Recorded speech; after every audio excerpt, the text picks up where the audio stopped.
Vijay TV Rio இப்போ தயாரிப்பாளரா? ஆத்தி 2 படம் ஒண்ணா? நம்பவே முடியலல. ஆனா நிஜம்தான்.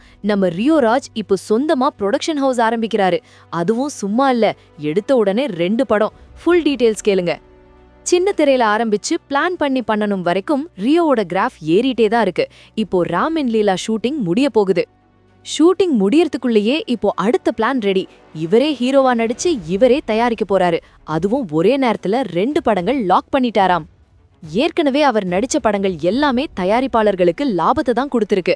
அந்த நம்பிக்கையில தான் இப்போ அவரே களத்துல இறங்கிட்டாரு. இந்த வருஷமே இந்த 2 படத்தையும் ரிலீஸ் பண்ணணும்னு வெறித்தனமா வேலை நடக்குது. அப்டேட் என்னன்னா, இன்னும் சில வாரத்துல கம்பெனி பேர் அப்புறம் டைட்டில் டீடைல்ஸ் வெளியே வரப்போகுது. இது ரியோவோட மாஸ்டர் பிளான் கம்பேக்.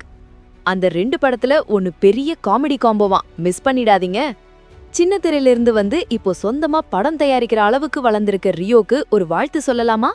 ரியோவோட இந்த முடிவு சரிதானா, இல்ல நடிப்புல மட்டும் கவனம் செலுத்தலாமா? உங்க கருத்தை கமெண்ட்ல சொல்லுங்க.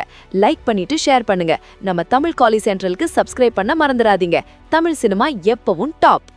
தயாரிப்பாளர் ரியோ ராஜ். ஆரம்பிக்கலாமா?